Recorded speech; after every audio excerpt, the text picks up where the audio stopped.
ओम नमो भगवते वासुदेवाय। ओम नमो भगवते वासुदेवाय। ओम नमो भगवते वासुदेवाय।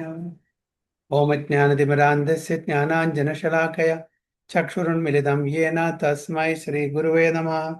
श्रीचैतन्यमनोभीष्टं स्थापितं येन भूतले स्वयं रूप कदा मह्यं ददाति स्वपदान्तिकं वन्देऽहं श्रीगुरुं श्रीयुतपदकमलं श्रीगुरुं वैष्णवांश्च श्रीरूपं साग्रजातं सगणरघुनाथान्वितं तं सजीवं साद्वैतं सावधूतं परिजनसहितं कृष्णचैतन्यदेवं श्रीराधाकृष्णपादान् सगणललिता श्रीविशाखान्वितंश्च ये कृष्णा करुणा सिन्धु दीनबन्धो जगत्पते गोपेश गोपिका कान्द राधा कान्द नमोस्तुते तप्त काञ्चन गौराङ्गी राधे वृन्दावनेश्वरी वृषभानुसुते देवी प्रणमामि हरिप्रिये वाञ्छाकल्पतरुभ्यश्च कृपा सिन्धुभ्येव च पतितानां पावनेभ्यो वैष्णवेभ्यो नमो नमः। नमः ओं विष्णुपादाय कृष्णपृष्ठाय भूतले श्रीमते भक्तिवेदान्त स्वामिनिधि नामिने नमस्ते सारस्वती देवे गौरवाणी प्रचारिणे निर्विशेष शून्यवादी पाश्चात्य देशतारिणे जय श्री कृष्ण चैतन्य प्रभु नित्यानंद श्री अद्वैत गदाधर शिवासादि गौरव हरे कृष्णा कृष्ण कृष्ण हरे हरे हरे राम राम राम हरे हरे नारायणं नमस्कृत्यं नरं चैव नरोत्तमं देवीं सरस्वतीं व्यासं ततो जयमुदीरयेत् नष्टप्रायेषु भद्रेषु नित्यं भागवत सेवया भगवती उत्तमश्लोके भक्तिर्भवति नैष्टिकी मूकं करोति वाचालं पङ्गुं लङ्घायते गिरिं यत्कृपातमहं वन्दे श्रीगुरुं दिनतारिणं परमानन्दमाधवं श्रीचैतन्यमीश्वरं योऽन्तःप्रविश्य मम वाचं मां प्रसूक्तां सञ्जीवयति अखिलशक्तिधरस्वदाम्नां अन्यां च हस्तचरणश्रवणत्वगादीन् प्राणां नमो भगवते पुरुषाय तुभ्यं जयदं सुहृदो पङ्गोर्मम मन्दमतिर्गति मत्सर्वस्य पादाम्बुजो राधामदनमोहनो तमादिदेवं करुणानिधानं तमालवर्णं सुहितावतारम् अपार संसार समुद्र सेतुं भजामहे भागवतस्वरूपं परमानंद पाठाय प्रेमवर्षेक्षराय दे सर्वदा सर्वसेव्याय श्रीकृष्णाय नमोस्तुमे गुरुवे गौरचंद्राय राधिकाय तदालये कृष्णाय कृष्णभक्ताय तद्भक्ताय नमो हरे कृष्णा हरि ओम तत्सत. So welcome all the devotees for today's Srimad Bhagavatam class. We are reading from Srimad Bhagavatam, first canto, 7th chapter, 10th verse onwards. Sutta uvacha atma ramascha munayo nirgrantha api urukrame kurvanti ahita kim bhaktim ittam bhuta guno hari. Sutta uvacha atma ramascha munayo nirgrantha api urukrame kurvanti ahaitu kim bhaktim ittam bhuta guno hari. Hare Krishna. Uma. हरे कृष्ण। सूत उवाच आत्मा रामाश्च मुनयो निर्ग्रन्था अपि उरुक्रमे कुर्वन्त्यहैतुकीं भक्तिम् इत्थं भूता गुणो हरिः। Hare Bol. Mayuri Mataji. हरे कृष्ण प्रभु जी। Hare Krishna. सूतोवाच आत्मा रामाश मुनयो निर्ग्रन्था अप्युरुक्रमे कुर्वन्त्यैहेतुकीं भक्तिम् इत्थं भूतगुणो Hari. Hare Bol. Vandana Mataji. हरे Krishna. Hare Krishna. आत्मा रामश्च मुनिः निर्गुणः अप्युरुक्रमे कुर्वन्त्यहैतुकीं किं भक्तिं नित्यं भूतगणो Hari. Hare Bol. Okay, Vivek Prabhu. Prabhu, can you put the English also so that if I start then I can. Okay. Sutta Uvacha Atma Ramasya Munyo Grantha Anukrame Api Anukrame Kurbanti Ahit Kim. Ahitati Bhakti Uttam Bhakta Guna Hara. Hare Bol. Okay. And Kabir Prabhu, can you please recite? Hare Krishna Prabhu. Hare Krishna. आत्माराश्च मुनयो निग्रन्था अप्युरुक्रमे कुर्वन्ति अहिन्तु किं भक्तिम् इत्थं भूता गुणो हरि हरे Krishna. Okay, translation. Uma, can you please read?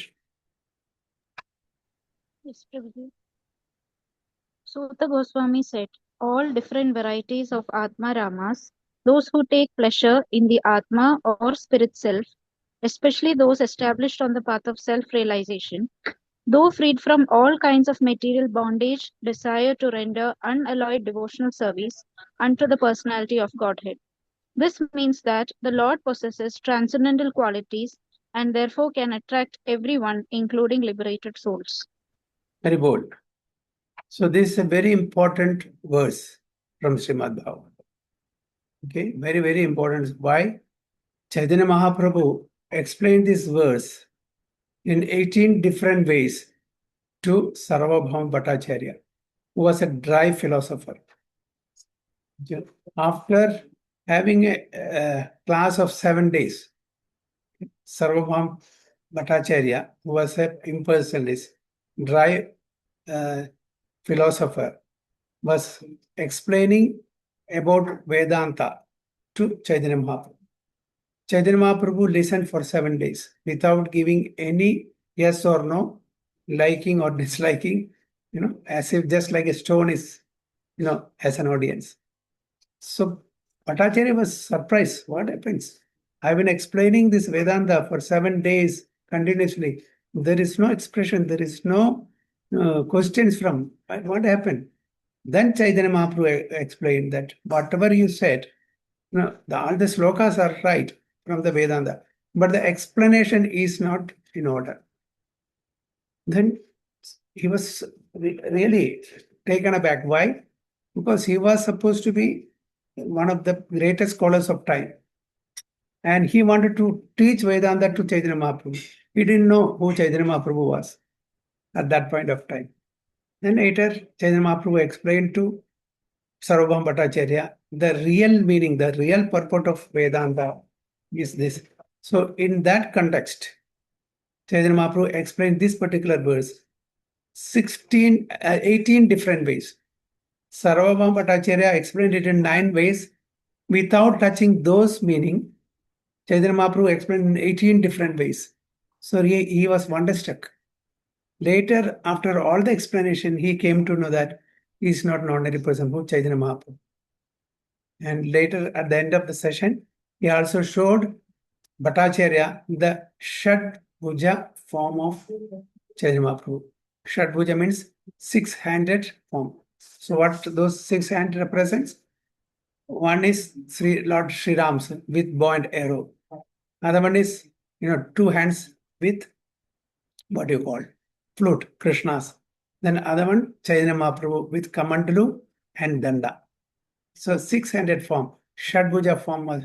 Then came to that I was debating with the Supreme Personality of Godhead. He came to know that. So 18 different ways he explained this particular sloka without even touching the 9 different ways which Bhattacharya explained. The same sloka was repeated by Chaitanya Mahaprabhu when he taught Sanatana Goswami in Varanasi. 61 different types of explanation. 61 types of different explanations. So see the depth of Bhagavatam. See the depth of Sanskrit language. See the depth of qualities of Sri Krishna. From this verse we can make out. So that's why this is a very important verse for Vaishnavas. So what it says, Sutta Uvacha. Sutta Goswami is explaining, Atma Ramascha Munayo. Atma Rama means self-realized souls. Munayo means sages. Nirgranda api urukrame. Nirgranda means one who is freed from the material entanglement, the bondage. Granda, grandi means knots. Now, if you take a thread and tie it on top of it, again, 1,000 times you tie it. Can you untie that? That is called grandi. So our material life is also like that. It's very difficult to undo things, to untie. So what is the only way? How you can liberate yourself from these knots, from this nirgrantha, that means from this material entanglement? How we can do that? You cannot untie that. Whatever done is done. You can't undo that. So what is the way out? What should we do?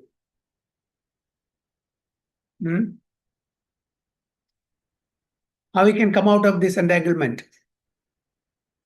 Now, as I told you, if you tie knots upon knots, you cannot untie that. What is the way? How you can come out of this? And similarly, we are also bound in this material by doing many material activities for which there are actions, reactions, again reactions, again action. So this goes. So we are totally bound to this material world, life after life. Isn't it? So what is the way out? How we can come out of this? There's some way. We have to cut it with the knowledge. Right, very good. We have to cut with the sword of knowledge and detachment. We have to cut with the sword of knowledge and detachment. That is the only way. So that is nirgrantha, means to free from the bondage, and to be freed from rules and regulations. Urukrame. What is Urukrama? Means the supreme personality of Godhead. So even the self-realized souls who are liberated, who are satisfied in everything, they are attracted to that supreme personality of Godhead. They are attracted. Why? Because the qualities are such that even liberated souls, although they are satisfied within themselves, Atma Rama, self-satisfied, we find satisfaction internally. Externally, it's all material. So actually, nowadays, especially in the age of Kali, we find enjoyment, happiness in objects, mundane, without any life, gadgets, right? We love gadgets or objects, and we use humans, people. Actually, it should be the other way. We should love human and use the gadgets or objects. Nowadays, it is the opposite. We love TV, we love mobile, we love this. Now, if the mobile is taken away from the child, then he'll make it upside down, the whole house. That child. That is attachment. The child has to the, not only child, even the elders, everyone in the house, taking the mobile, and they are busy in WhatsApp or Instagram, this, that, or videos, whatever it is. So there is no human interaction at home nowadays. Everybody is interested in this virtual relationship, not the real. Previously, we used to go and play outside, physical exercise. Now, no, nobody is going out for physical exercise. Everybody is busy watching TV or mobile, this, that, and all. That's why the health is also spoiled. So, because of which we are entangled in this material world. So, the sages, those who find satisfaction within themselves, they don't see happiness outside. They see that they have the internal happiness. That is called self-realization. Even they are attracted to the Supreme Lord's qualities. So that means liberation is secondary to bhakti. Many people think that once we are liberated, oh, nice. Yes, liberation is, the pure devotee is already liberated, but liberation is secondary to bhakti. Bhakti is the topmost. One who gets an opportunity to serve the Supreme Lord, they are number one. So bhakti or mukti is standing at our doorstep as maid servant. Can I come in? So devotees will say, no, I am not interested in you. I want bhakti. I want to serve the Supreme Personality of God because he is so attractive. Even the liberated souls want to serve him, although they are self-satisfied. So that is the position of bhakti. So bhakti includes everything. Bhakti is a culmination of karma, jnana, dhyana. It's a culmination of everything. Bhakti includes everything, just like the Panchabhutas, the 5 gross elements. The earth has all other 4 elements: earth, water, fire, air, ether. Okay. So earth has all other four elements: water, fire, air, ether. As we go, the number of elements gets reduced. Similarly, bhakti has all other path: karma yoga, dhyana yoga, jnana yoga. Okay? In karma, there is no jnana. In karma, if it is without bhakti, it's all incomplete. Karma without bhakti, jnana without bhakti, dhyana without bhakti, incomplete. When we add bhakti into it, then it becomes yoga. Okay? Yoga means to link with the Supreme. Without bhakti, you cannot link. Okay? If it is a Ashtanga yoga practitioner, if he is doing the Ashtanga yoga or Hatha yoga just for material benefit, Siddhi, Ashta Siddhis. And what are the Ashta Siddhis? Mahima, Anima, Prapti, Legima, like that. There are different Siddhis, material Siddhis, perfection. So with Mahima Siddhi, you can become the biggest of the big. And with Legima, you can become the smallest. Prapti, you can take some objects which are far away from you, thousands and thousands of kilometers away from you. So these are all material perfection. So if there is no bhakti, there is no loving devoted service to the Supreme Personality of Godhead in this particular process, it is not called yoga. Karma yoga is there, right? Karma with bhakti is okay. Just for our own sense gratification, if we are doing activities, then there is no bhakti. So it's not devotional service. It will bind us. Similarly, jnana, speculation. The knowledge also should be dovetailed to bhakti process. So here, why the Siddha Goswami is explaining this, because even the liberated sages, they're already liberated. They are attracted. The example, can you give one example from our scriptures? Liberated, sages got attracted to Krishna. One example.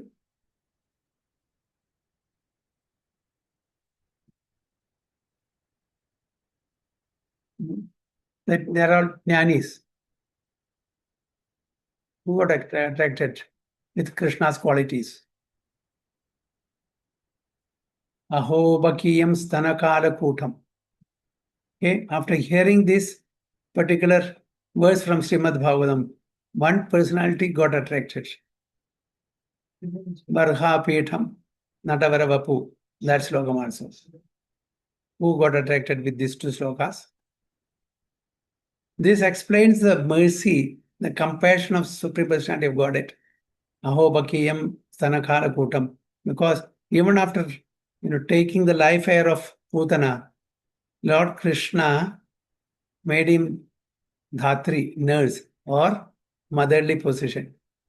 And Barhapitam, that is, giving the details or the glorification of Supreme Personality of God's beauty.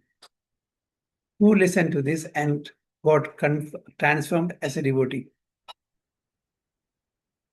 No one knows?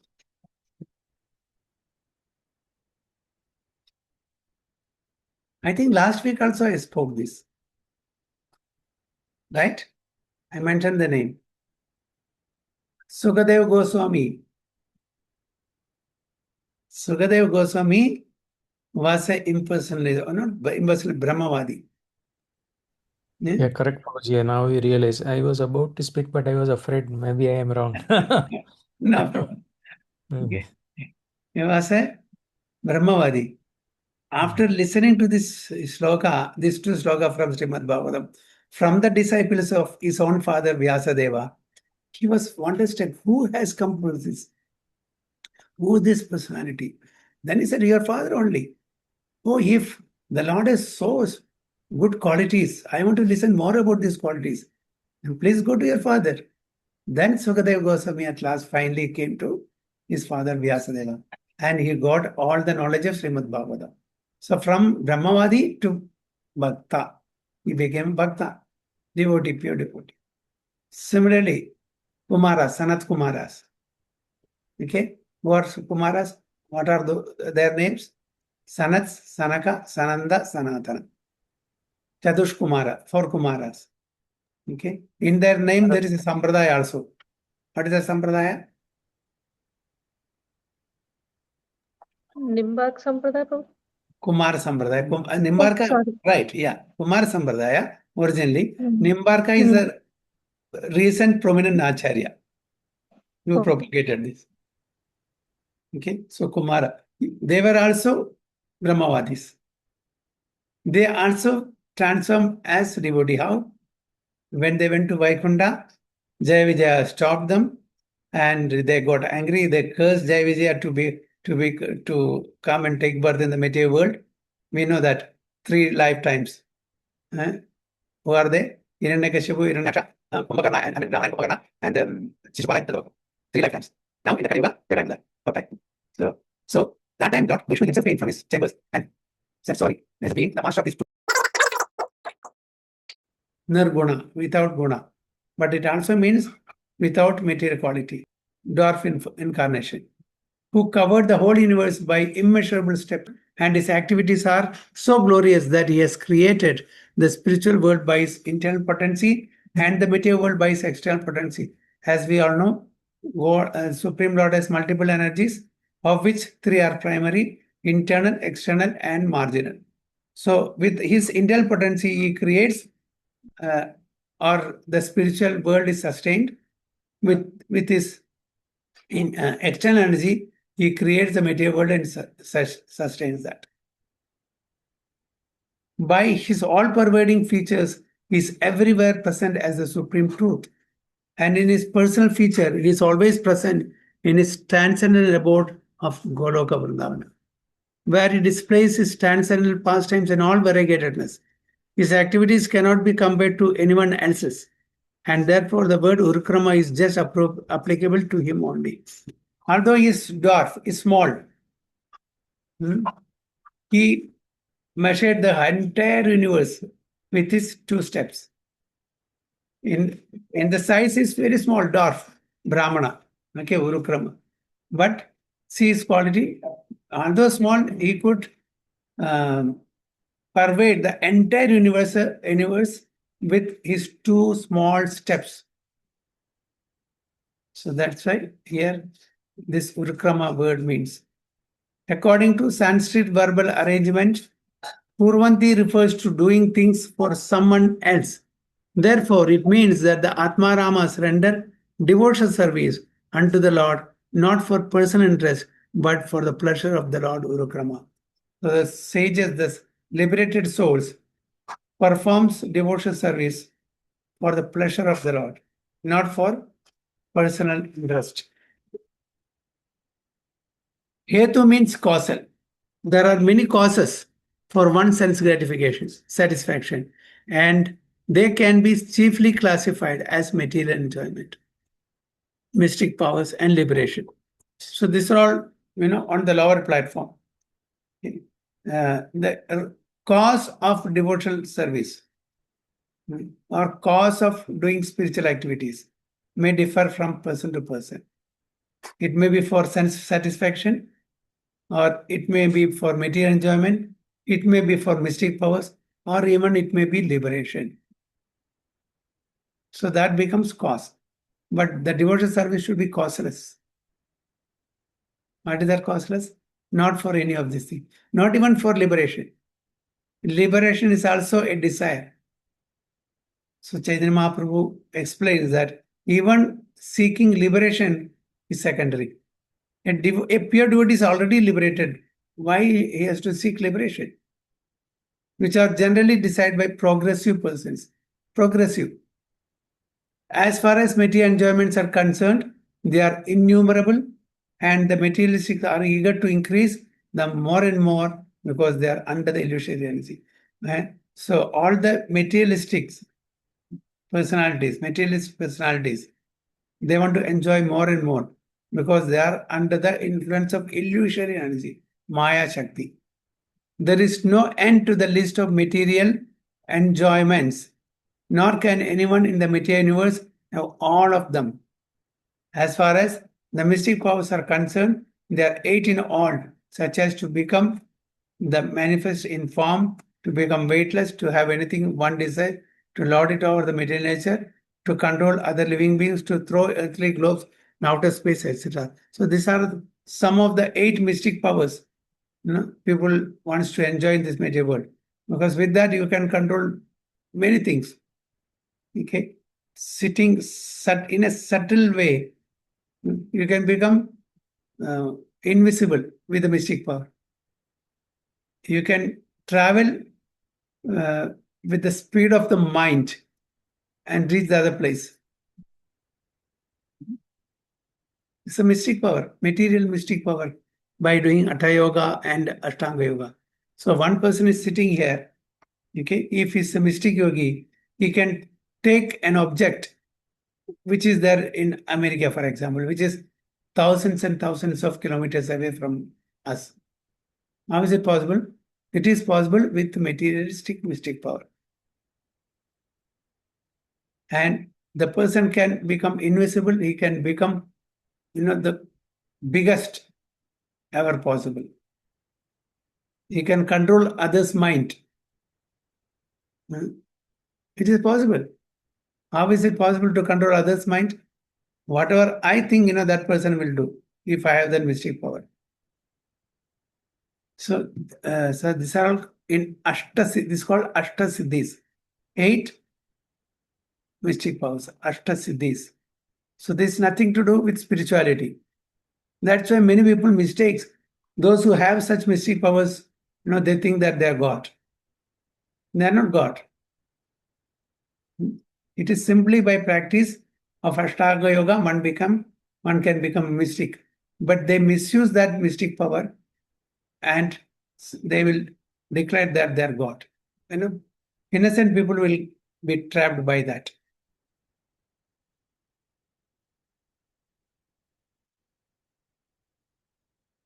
These mystic powers are mentioned in the Bhagavatam.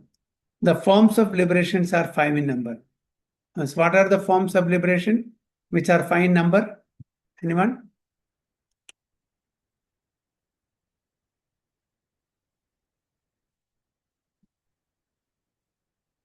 Five types of liberation.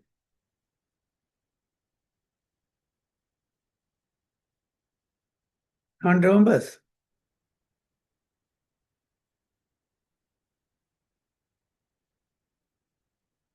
Mayuri Mataji? 5 types of liberation. No. Don't remember, Prabhuji, sorry. Sayujya, Sarupya, Samipya, Yeah. Sashti, and Salokya. Okay. Yes, Prabhuji, sorry. There are 5 types of liberation. Sayujya is the lowest. One who wants to merge in the impersonal Brahman is called Sayujya. And actually, he or she loses the identity. Actually, nobody can merge in the Brahman. It is an illusion that he merges. That's the lowest. Samipya means staying near to the Supreme Lord, Vishnu. Okay, Samipya. Salokya, staying in the same log of Supreme Lord. Sarupya, having the same features of the Supreme Lord. Sashtya, having the same opulence as the Supreme Lord. So these are the 5 different forms of liberation.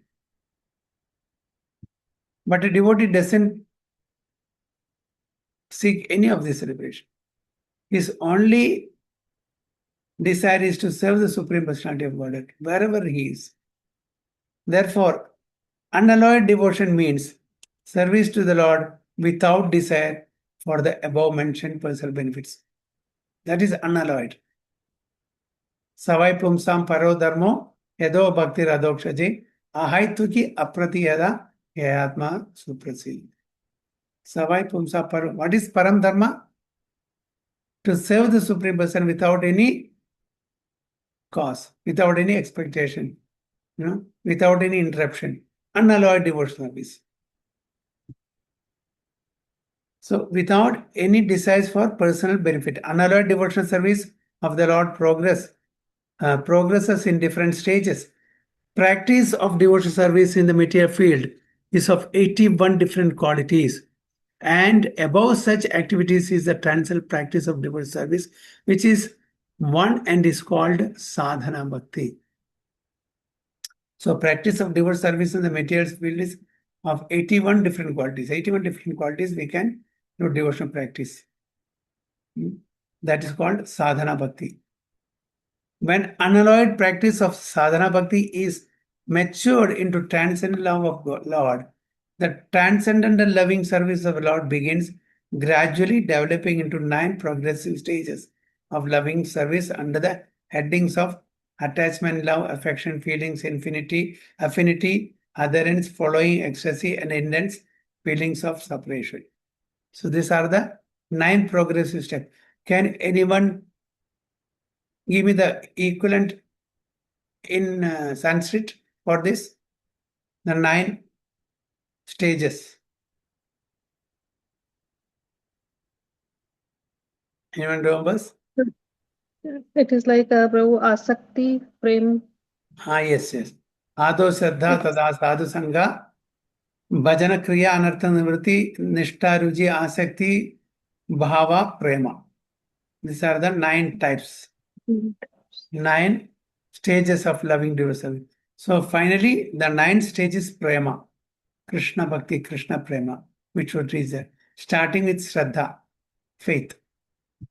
The attachment of an inactive devotee develops up to the stage of transcendent love of God.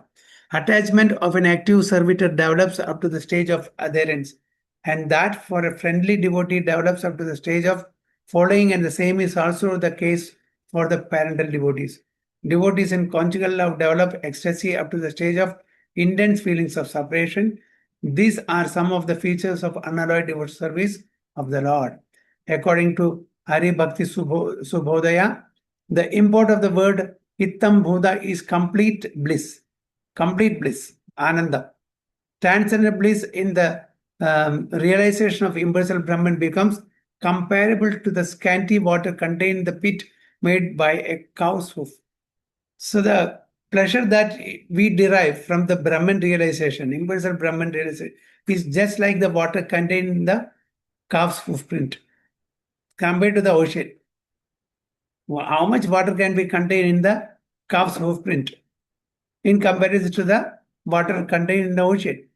So the happiness that one derived from impersonal Brahman realization is insignificant in comparison to the bhakti or bliss that we derive by doing bhakti or devotional service.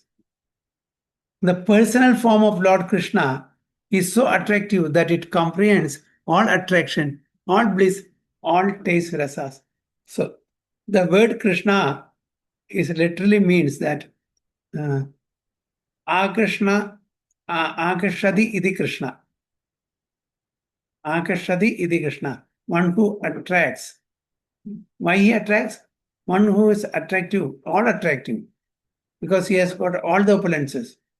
If a person is very wealthy, there will be so many people with him, isn't it? Why? Wealth attracts people. If a person is very strong, Balavan, he will also have so many followers, so many people around him. Why? Strength also attracts people. If the person is very, very beautiful or handsome, people will be around him or her. Because attraction, beauty. If the person is very knowledgeable, there will be many people around him, support him, followers, disciples, or whatever. Why? Because of intelligence, knowledge. So all these opulences, Krishna has 100% in full. So he is called all attractive. Krishna means all attractive. So these attractions are so strong that no one wants to exchange them for material enjoyment, mystic powers, and liberation. There is no need of logical arguments in support of this statement, but out of one's own nature, one becomes attracted by the qualities of Lord Sri Krishna. We must know for certain that qualities of the Lord have nothing to do with mundane qualities. All of them are full of bliss, knowledge, and eternity. There are innumerable qualities of the Lord, and one is attracted by one quality while another is attracted by another. So all these qualities, every one of us are attracted to Lord Krishna because No, we are all attracted to some qualities of Lord Krishna. Great sages such as the four bachelors devotees Sanaka, Sanatana, Sananda, and Sanat Kumara, which already explained, were attracted by the fragrance of flowers and tulasi leaves anointed with the pulp of sandalwood offered at the lotus feet of the Supreme Lord. Similarly, Sukadeva Goswami was attracted by the transcendental pastimes of the Lord. Sukadeva Goswami was also already situated in the liberated state. We explained this. Sukadeva Goswamis and Sanat Kumaras also. Yet he was attracted by pastimes of the Lord. This proves that the quality of his pastimes has nothing to do with the material affinity. Similarly, the young cowherd damsels were attracted by the bodily features of the Lord. And Rukmani was attracted by hearing about the glories of Lord. We know that Rukmani Mada, without even seeing Krishna, she got attracted simply by oral reception, simply by hearing the qualities of Supreme Personality Godhead. He wanted to marry Lord Krishna, isn't it? So that's it. So in different way, Krishna attracts people. Lord Krishna attracts even the mind of the goddess of fortune. He attracts in special cases the minds of all young girls. All the gopis were attracted to him in Vrindavan. Okay? So he attracts the minds of the elderly ladies by parental affection. He attracts the minds of the males in the humors of servitude and friendship. The word Hari conveys various meanings, but the chief import of the word is that he, the Lord, vanquishes everything inauspicious and takes away the mind of the devotee by awarding pure transcendent love. By remembering the Lord in acute distress, one can be free from all varieties of miseries and anxieties. Gradually, the Lord vanquishes all obstacles on the path of devoted service of a pure devotee. And the result of 9 devoted activities such as hearing and chanting becomes manifested. By his personal features and transcendent attributes, the Lord attracts all psychological activities of pure devotees. Such is the attractive power of Lord Krishna. The attraction is so powerful that a pure devotee never hankers for any one of the 4 principles of religion. What are the 4 principles of religion? 4 principles of religion. Dharma, Artha, Kama, Moksha बोले. Dharma, Artha, Kama, Moksha. Haribol. Yes. अच्छा Haribol. These are the attractive features of the transcendental attributes of the Lord. And adding to this the words api and cha, one can increase the imports unlimitedly according to Sanskrit grammar. There are 7 synonyms for the word api. So by interpreting each and every word of this sloka, one can see unlimited numbers of transcendent qualities of Lord Krishna that attract the mind of a pure devotee. So please go and read once again. I just, ran through this purport. Although I explained it well in advance, but you have to go through this again to get some more clarity. So each and every word is explained by our Srila Prabhupada of this particular verse. But it has a lot of meaning, in-depth meaning. So one should read again and again so that we'll have more clarity. Hare Krishna Sovancha Kalpadarubhesya Kripa Sindhu Bevacha Patidanam Pavanebhyo Vaishnavebhyo Namah. अनंत कोटि वैष्णव की जय, श्रील प्रभुपाद की जय, गुरु महाराज के निताय गो प्रेमानंदे हरि हरि बोल. Hare Krishna. So I will end here.